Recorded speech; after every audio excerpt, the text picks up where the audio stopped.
안녕하세요. 세종몽땅부동산의 정진숙입니다. 오늘은 날씨가 굉장히 좀 따뜻한 더운 그런 느낌이 많이 들었는데요.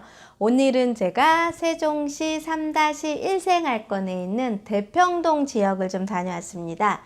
여기 대평동 같은 경우는요, 3-1 생활권 지역의 상업용지 부지가 어떻게 나눠져 있냐?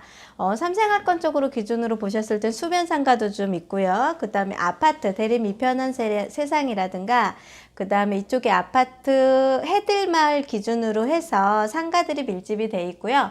그 다음에 터미널, 그죠? 터미널 인근 밑으로도 해서 코스트코가 입점해 있는 그 주변으로도 상업용지가 밀집이 돼 있는데요. 우선은 터미널 인근에 코스트코에 있는 상업용지 같은 경우는 아직 공급이 진행이 안 됐습니다. 그리고 그 대림 이편한 세상 이면도로로 해서 대평동 쪽에는 상가 공급이 완료가 됐는데요. 거기는 일반 경쟁 입찰이 아니고요. 제한경쟁 수분양권이라는 채권을 가지고 그 채권을 가지고 조합을 형성을 해서 상가가 상업용지 자체가 공급이 됐고요.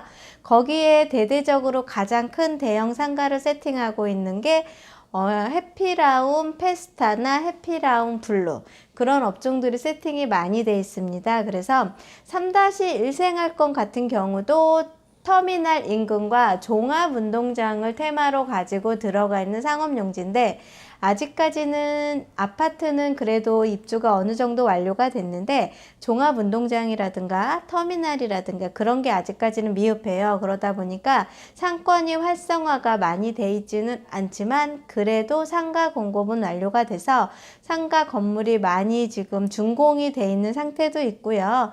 나대진 상태도 있고 해서 한번 안내를 해드리려고 다녀왔습니다.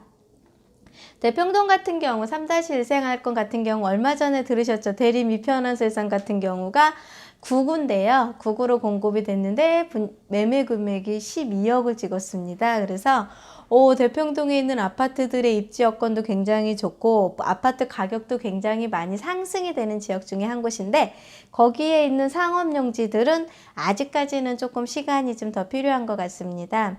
거기를 배후 세대로 보는 것들은 뭐가 있냐면 필지가 되게 큰 것 같은 경우는 예식장도 테마를 잡았었고요.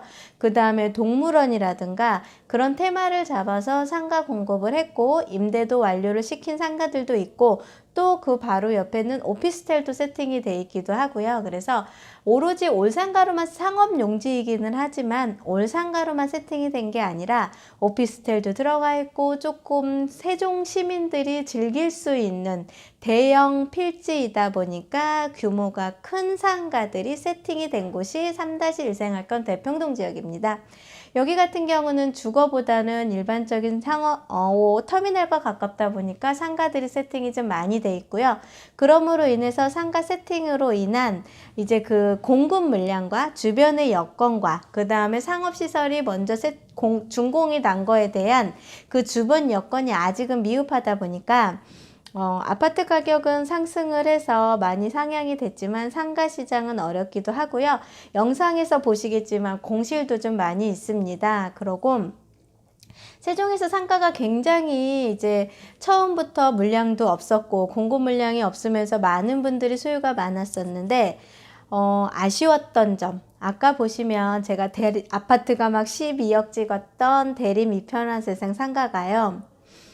아쉽게도 근린상업시설 상가 그 비율제에서 그때 당시 해제가 됐어요. 그러면서 세종의 상업용지에 상가가 많이 있음에도 불구하고 거기 단지 상가를 상가 공급 개시를 거의 198개 호실을 공급을 했습니다. 그 198개 호실이 공급이 아파트 단지 상가에 세팅이 되다 보니까 단지 상가는 사실 근린생활시설 용지이면서도 이제 입점할 수 있는 규모도 조금 정해져 있기도 하고요. 그리고 그 맞은편에 일반 상가들, 제한경쟁 입찰 수분양권으로 공급을 했던 그 일반 상가들조차까지도 같이 상권 활성화 시키면 좋았으려나 아직은 어려움이 좀 있고요. 그 단지 내 상가가 이렇게 갑자기 규제가 풀리면서 스트리트몰 상가가 세팅이 되면서 사실은 세종시 상가가 전체 면적 대비 원래 개발 계획의 2.3% 내외였던 상업용지, 어느 도시 정책과장님과 제가 인사를 나눈 적이 있었는데 도시 전체가 도시 전체 면적의 3% 이내의 상가만 공급이 된다고 하면 임대인도 괜찮고 임차인도 괜찮고 하다는 얘기를 들은 적이 있었어요. 근데 저는 그게 굉장히 좋은 의견으로 생각을 해서 열심히 상가 쪽 일도 많이 해봤고 했는데, 아쉬운 점은 일반 근린생활시설 용지의 규모를 너무 키워져 버린 겁니다. 그래서 아파트 세대가 얼마 되지도 않았는데 상가를 거의 200호씩을 꼽는다는 건 아무래도 상가에 대한 그런 공급률을 더 올리다 보니까, 특히 대평동 일대가 조금 그러다 보니까 대평동 상가가 현재는 현장에서 봤을 때는 많이 어려움이 느껴지고 있는 시장입니다. 대평동 상가는 기본 아파트 세대를 기본으로 두기도 하지만 주변의 여건을 봤을 때는 대전에서 들어오는 초입이기도 하고요. 초입이면서 일반 상업용지들이 조금 넓게 면적이 되게 크게 포진이 돼 있어서 대형 건물이 들어가기는 굉장히 입지도가 괜찮은 데고요.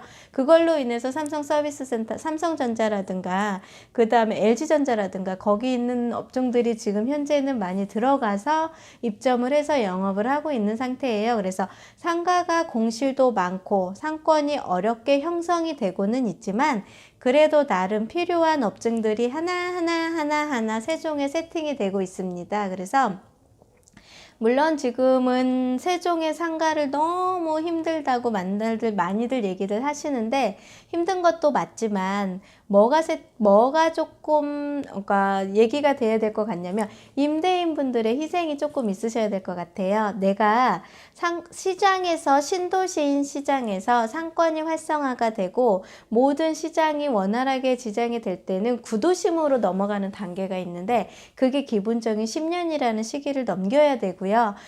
신도시는 개발 계획이 정해져 있잖아요. 그 개발 계획이 끝나야지만 상권 활성화가 진행이 되는 것 같습니다. 그러니까 그 시기 동안이라도 임차인과 임대인분이 서로 노력을 하셔서, 임대인분은 수익을 조금 줄이시고요, 임차인분은 열심히 영업을 하셔서 상권 활성화에 많은 노력을 하시면 저희 세종시 상가도 굉장히 활성화가 되지 않을까 하는 생각을 많이 해봅니다.